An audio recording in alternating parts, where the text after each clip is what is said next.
구독자 여러분들 안녕하십니까, 김홍 대표입니다. 자, 오늘 5월 2일 금요일 마감 브리핑 시작하겠습니다. 자, 오늘이 연휴 전 마지막 거래일입니다.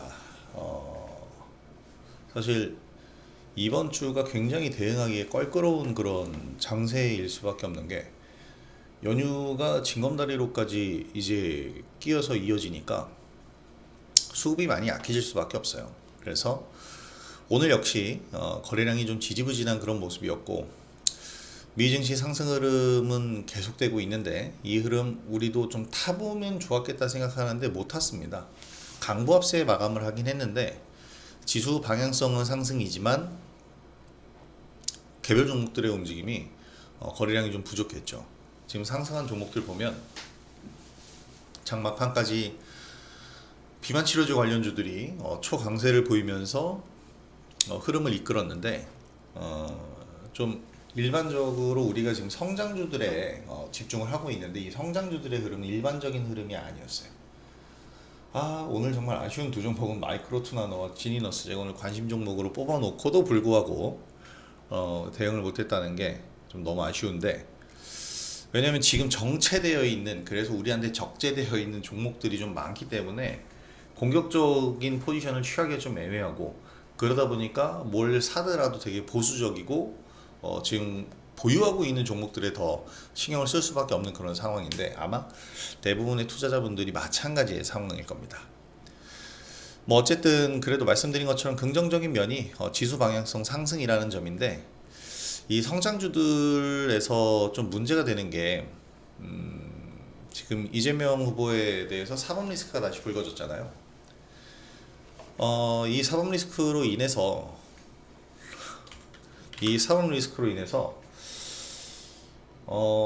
민주당에서 중점적으로 정책으로 밀었었던 뭐 AI 소프트웨어 관련주라든지 뭐 에너지 고속도로 관련주라든지 이런 쪽이 오늘 일제히 좀 내렸습니다.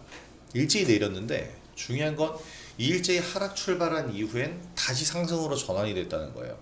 이게 중요한 포인트입니다. 상승으로 전환이 됨으로 인해서 어떻게 보면은 상승 전환이라기보다는 양봉 전환이죠. 양봉으로 전환되면서 연휴 이후에 시장 흐름을 또 주도할 수 있는 그런 부분을 만들지 않았나. 그래서 쉬어가는 구간으로 오늘 활용할 수 있지 않았나, 그런 생각이 좀 듭니다. 자, 뭐 우리는 연휴기 때문에 내일의 이슈가 우리한테 직접적으로 영향은 주지 않을 테지만, 그래도 제조업 지수와 신규 실업수당 청구 건수 매크로 일정이 있고요. 자, 대만, 중국, 홍콩, 독일, 프랑스 증시가 이제 일제히 쉽니다. 미증시는 진행이 되는데, 미증시가 진행될 때 중요한 게 지금 애플이랑 아마존 실적이에요. 이번 주에 좀 우리가 뽑아볼 수 있었던 포인트, 중요한 포인트가 빅테크 기업들의 실적인데, MS와 메타는 아주 호실적을 내줬죠. 그런데 애플과 아마존이 약간 좀 물음표입니다. 특징을 보면 MS와 메타는 AI에 기반한, AI의 이제 가능성을 보여주고 있는 기업이고, 애플과 아마존은 기술 기업이긴 하지만 AI 쪽이 아니라 어떻게 보면은 판매와 유통이죠. 그래서 중국과의 지금 무역 분쟁이 가장 직격탄으로 오는 기업들이 바로 이 두 기업이기 때문에 아무래도 좀 조정을 받는 것 같은데, 시간 외에서 좀 3%대 하락을 보였죠. 내일 어떤 흐름을 보일지가 이제 미증시에 좀 부담으로 작용을 할 텐데, 어떤 흐름 보일지 주목을 해봐야 될 것 같습니다. 자, 관심 섹터는 늘 이제 AI 반도체 소프트웨어 관련주인데, 오늘 AI 반도체에서 정말 너무 화가 났던 거는 이 마이크로투 나노를 지난주부터 제가 얘기를 드렸을 거예요. 정말 기가 막힌 자리인데 솔직히 말해서 용기가 없었다. 내가 그냥 믿지 않았다. 그래서 이 상한가 놓치고 또 이틀 정도 쉬면서 다시 매수 포인트 잡는데, 이게 하락 출발해서 음봉 나왔잖아요. 이게 지지력을 확실히 테스트한 거라서 오늘 관심주로 뽑아놨는데, 뽑아만 놓고 대응을 못한 것이 좀 아쉽습니다. 근데 어쨌든 마이크로투 나노가 오늘 급등을 보이면서, 이 반도체 메가 클러스터라고 부르죠. 지금 경기도에 경기도에 이 반도체 메가 클러스터를 조성할 것이다. 뭐 요 내용 때문에 이제 상승을 하는 건데, 지난번에도 보여드린 뉴스입니다. 어, 경기도를 이제 반도체 산업 중심지로 키우겠다. 서울을 만들기에는, 제조 라인을 만들기에는 서울에서는 불가능하죠. 너무 비싸지. 근데 이제 여기도 비싸긴 한데 성남, 수원, 용인, 화성, 평택, 안성 이렇게 반도체 메가 클러스터를 조성하겠다 얘기를 한 겁니다. 근데 이것도 역시 이재명 후보 관련주잖아요.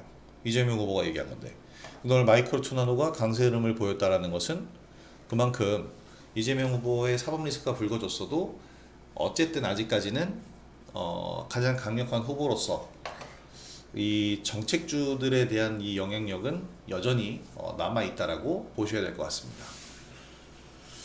자, 그래서 어쨌든 이 AI 반도체 관련주들을 저는 집중적으로 항상 계속 지금 보고 있어요. 퀄리타스 반도체 너무 아쉬운데, 정말 가다가 이 힘을 한번 받아야 됩니다. 이제 거래가 없잖아요. 3일 동안 거래가 없었는데 이 거래량을 키울 수 있을 만한 어떤 강력한 또 임팩트가 좀 필요할 것 같고요.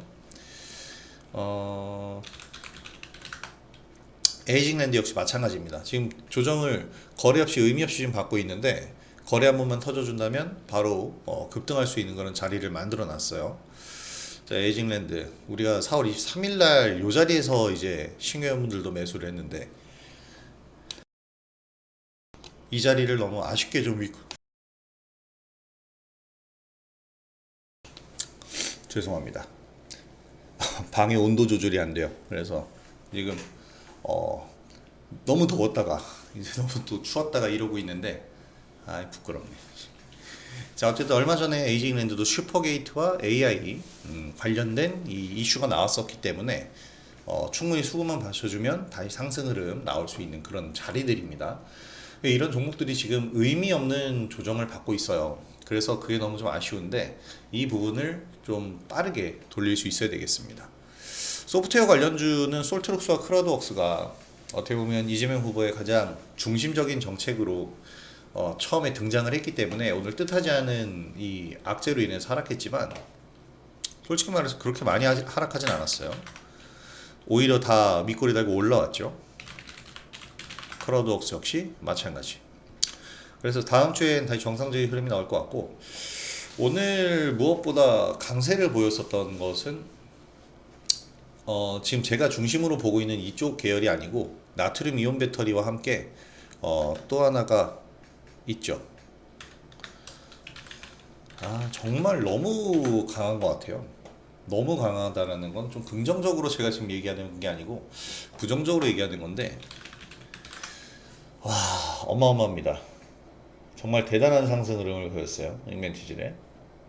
사실 경구용 이 비만 치료제를 만든다라는 건 굉장히 임팩트가 큰 게 맞습니다. 그래서 지금 인벤티지렉 같은 경우에도 요 경구용 비만 치료제를 만든다라는 것 때문에 굉장히 강세 흐름을 보이고 있는데, 먹는 GLP-1 계열 치료제죠. 이 GLP-1 시장이 지금 현재 미국 시장에서 가장 강력하게 형성이 되어 있는데, 이 부분을 일라이 릴리와 노보노디스크가 지금 현재 대결을 하고 있잖아요.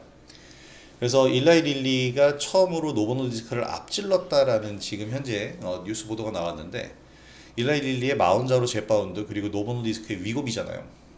이 두 어떻게 보면은 제약사가 지금 전쟁을 하고 있는 겁니다. 근데 위고비에서 오늘 뉴스가 또 하나 나온 것은 요 뉴스가 나왔어요. 간질환까지 치료한다. 대사 이상과 관련된 지방 간염에도 효과가 있다라는 임상 실험이 나왔다. 결국엔 이 GLP-1의 이 효능, 그러니까 이걸로 인해서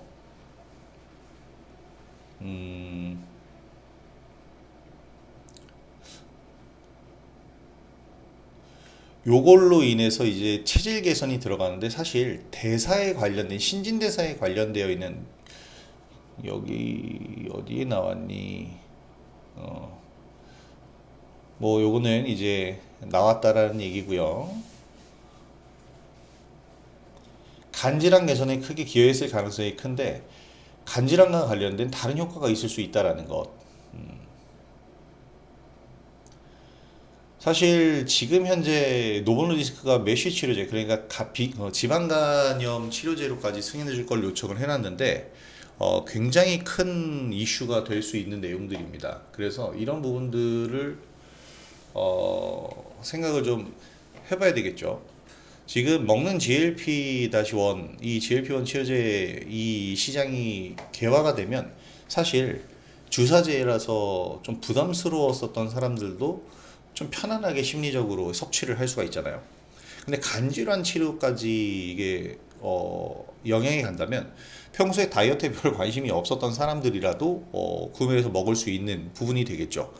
사실 지방간염 치료제 시장이 굉장히 큽니다. 앞서서 여기도 지금 얘기가 나왔지만 내년에 36조 원까지 성장할 것으로 지금 예상이 되고 있는 치료제 시장이에요. 이 개발이 쉽지가 않습니다. 뭐 여러 기술적인 이유가 있겠지만 제가 알기로는 성공한 기업이 별로 없어요.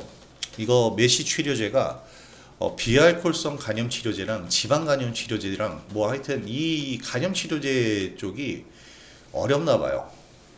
저도 이제 의학자는 아니니까. 의약품 자체가 이제 간에 부담을 주는데 간질환을 치료하는 약을 만드는 거니까 뭐 어렵겠지요. 근데 이 세마글루타이드 이 소재를 이 성분을 가지고 이제 노보노디스크가 이 위고비에 대해서 위고비를 만들었고 이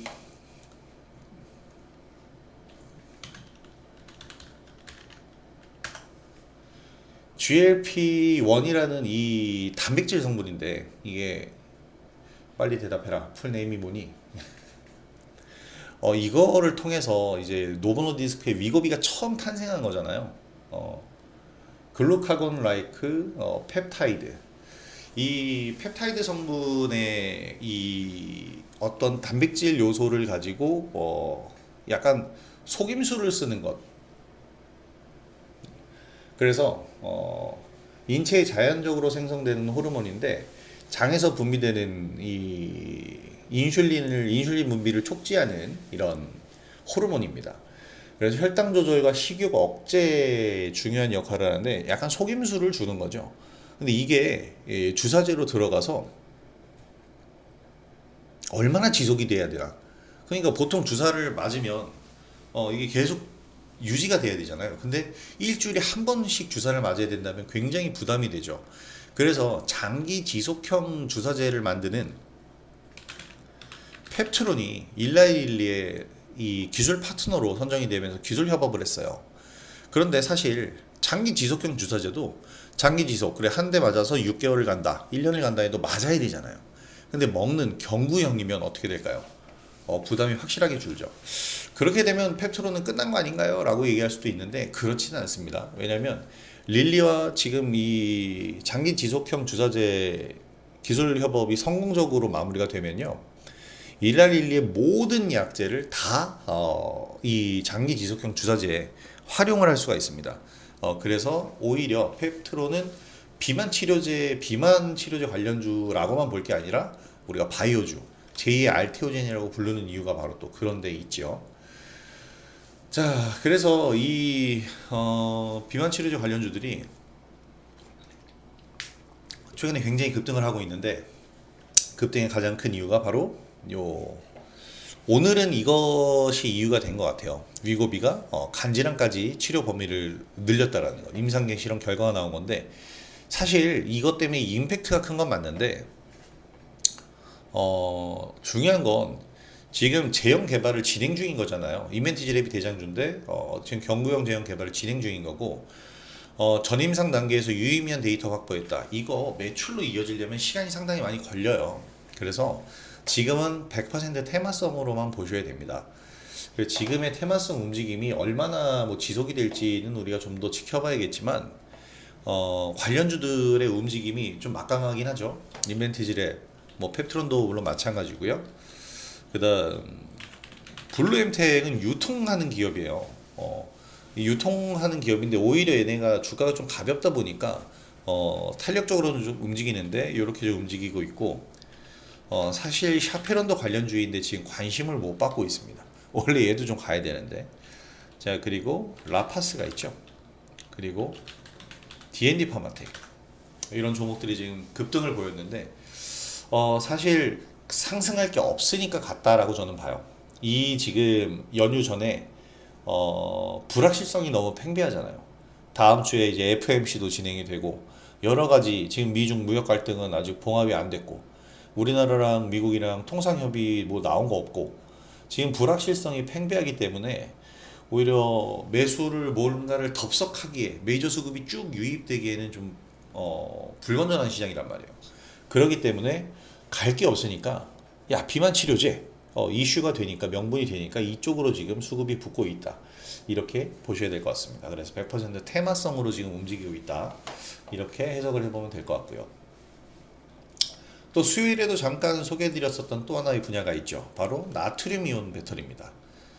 리튬보다 구하기 쉬운 나트륨으로 이제 2차 전지를 만든다는 건데 오늘 데오마그네틱이 상한가를 갔어요. 좀 기술적으로도 상한가 갈 수 있는 부분이었는데 사실 요 3일 낙폭이 생각보다 지루하고 좀 커요. 이런 게 여기서 손절 나가는 분들도 없지 않아 있었을 텐데 오늘 제대로 된 기술적인 자리 완벽하게 만들면서 상승 흐름 나오는 데는 성공을 했습니다. 역시 나트륨 이온 배터리 본격화 이것 때문입니다. 자, CATL이 먼저 발표를 했죠. 2세대 나트륨 이온 배터리 낙스트라 연말부터 양산에 돌입한다고 발표를 했고요. 그러면서 이 CATL과 같이 사업을 하는 기업들은 이제 상승 흐름을 보이고 있습니다. 데보마그네틱 같은 경우에는 전자석 탈철기 이거 굉장히 어렵네요.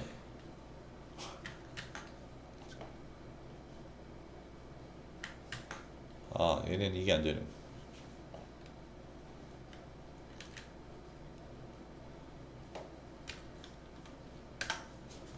전자석 탈철기를 94년부터 이제 만들고 있는 그런 기업인데 리튬 인자전지 2차전지 및 소재 셀 제조업체에 납품하고 있다.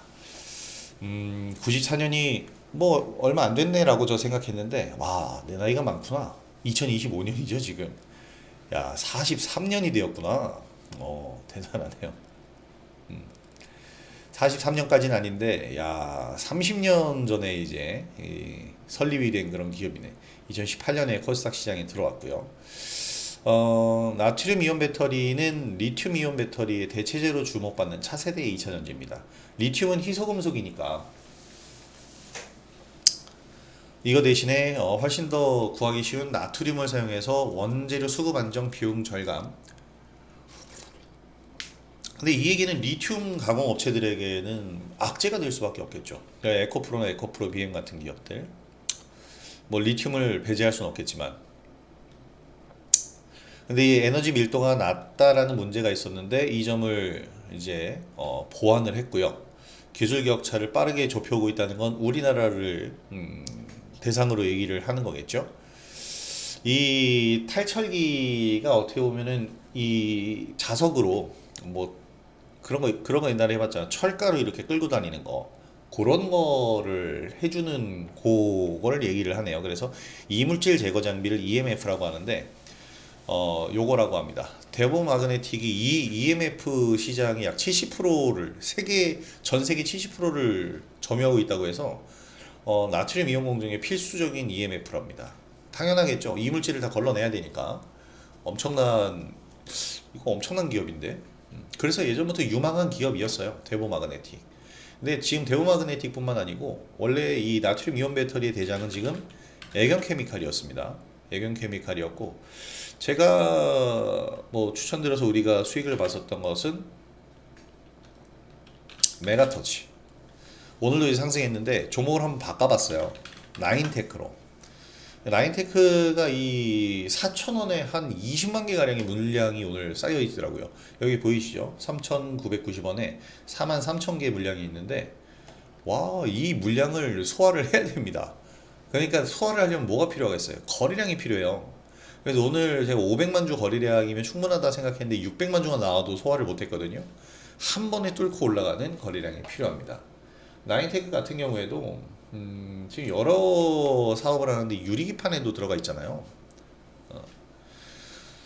어, 이렇게만 나왔니? 국내 유일의 나트륨 배터리 제조 회사라고 합니다. 에너지 11의 이 자회사 편입 절차가 마무리됐다. 자회사로 편입시켰다라는 거고요. 최대 주주 지위에 올라섰다고 하네요. 그래서 나트륨 배터리 셀 제조 기업이라고 하는데 이것도 국내 유일이라는 단어가 들어가니까 굉장히 임팩트 있는 거거든요. 그러면 주가 상승 흐름 나와야겠죠. 나인테크가 사실 굉장히 성장성이 있는 기업이에요. LG 에너지 솔루션과도 함께 배터리 셀 제조 사업을 진행을 하고 있고, 보통 배터리 셀을 만드는 기업들이 유리기판 관련주들이랑도 깊게 연관이 됩니다. 유리기판에도 스펙 상장을 했었구나. 단위극판, 2차전지 셀 합착하는 장비를 만드는데, 이 장비가 유리기판의 미세 회로기판을 새기는 그 공정 장비랑 좀 공유를 한다고 해요. 그래서 이제 2차전지 관련주들이 유리기판 관련주로도 많이 들어가는데, 좀 이런 이슈들이 임팩트로 붙으면서 주가 상승이 좀 나와줘야 합니다. 전고점까지 충분히 상승 가능하다고 보고 있기 때문에 관심 있는 분들은 이 나인테크 오늘 시크릿 종목으로 한번 보시면 좋을 것 같고요. 이렇게 지금 오늘 뭐 나트륨 이온 배터리, 비만 치료제 이슈가 있는 쪽의 종목들이 수급이 붙어서 상승한 건 좋은데, 대부분의 많은 종목들이 그러진 못했어요. 오늘 이슈가 붙은 종목 하나를 더 살펴보면 이수페타시스가 이 장기 로드맵을 발표하면서 급등을 했죠. 대표적인 인쇄 회로기판을 만드는 기업이에요. 2029년까지 연평균 성장률이 13% 이상을 달성을 하겠다. 대단한 건데, 얼마 전에 이제 대규모 유상증자 올빼미 공시하면서 욕 많이 먹었고, 그러면서 유증 취소가 되고 뭐 별의별 일이 다 있었던 그런 기업인데, 오늘 급등 흐름이 나왔습니다. 유증이 오늘인가 봐요. 자, 오늘 유증으로 인해서 이제 오늘까지 보유했으면 유증 권리를 받는 건데, 권리락이 이때 있었구나. 오늘 유증 물량이 상장되는 날인가 보네요. 뭐 어쨌든 이수페타시스의 오늘 상승은 굉장히 큰 상승 흐름이었습니다. 그래서 어떻게 보면 유증 물량이 상장됨으로 인해서 부담을 가질 수 있는 그런 이 종목인데, 로드맵을 공개하면서 주가를 방어해 준 거죠. 잘한 거예요. 기업적으로는 굉장히 잘한 거고, 이렇게 지금 사실 이수페타시스가 하고 있는 이 인쇄 회로기판의 수요는 아주 많습니다. 그래서 기업적으로 봤을 때 욕심을 내지 않아도 충분히 성장할 수 있는 기업이고, 지금 주가의 위치도 사실 대규모 유증 발표한 다음에 많이 내렸는데, 그 뒤로도 오르긴 했지만 많이 못 올랐거든요. 추가 상승 충분히 가능해요. 유증 물량이 상장됐다고 하더라도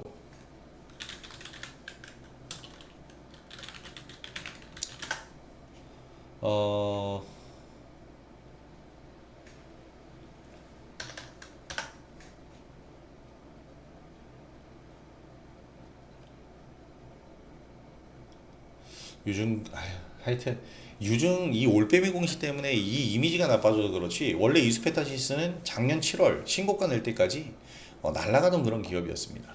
그래서 뭐 이 욕심만 부리지 않고 잘 운영을 한다면 굉장히 좋은 기업이 될 수 있고, 지금 정고점까지도 충분히 노려볼 수 있는 그런 기업이 될 수 있는 기업입니다. 그래서 지금 이렇게 주주가치 제고하겠다라고 하면서 장기 로드맵을 발표했다라는 것 자체가 일단은 긍정적인 평가로 봐야 될 것 같아요. 자, 이렇게 오늘 이슈 붙은 종목들이 상승 흐름을 보이긴 했는데, 사실 그렇게 크게 시장에 영향을 줄 만한 부분들은 아니었고, 오늘 그냥 지수를 방어하자라는 측면에서의 SK 하이닉스 등등이 상승을 해주면서 지수를 방어를 했죠. 코스닥 시장에서는 이제 그 바이오 관련주들이, 근데 사실 수급은 약화돼 있어요. 오늘 가장 심한 날일 수밖에 없죠. 그래서 종목들 대부분 거래가 부진했는데, 말씀드린 것처럼 거래가 부진할 때는 하락하기 마련인데, 오늘 시장 방향성이 상승이라는 것, 이게 긍정적입니다. 뭐 아쉬운 점이 요렇게 동반 강세 이슈를 동반의 강세를 보이는 종목들이 상승세를 못 키웠다라는 게 좀 문제이긴 하지만 특히 원전 관련주 이거 정말 오늘 어이가 없었습니다. 체코 원전 수주 확정이라는 의미 있는 이슈가 나왔는데 프리마켓에서 초강세를 보였죠. 이거 프리마켓에서 매수한 사람들은 어쩌라는 거야. 이렇게 그냥 음봉을 꽂아버려요. 두산에너빌리티는 그렇다 쳐. 우진엔텍 와 이게 말이 됩니까? 그리고 또 한 종목이 뭐죠? G2파워 그냥 이렇게 밀어내 버리니까 너무 아쉬운 거예요. 이 종목들은 상승을 하는 것이 맞습니다. 그래서 이런 부분은 오늘 시장의 특징을 잘 나타내주고 있는 부분이다라고 보고요.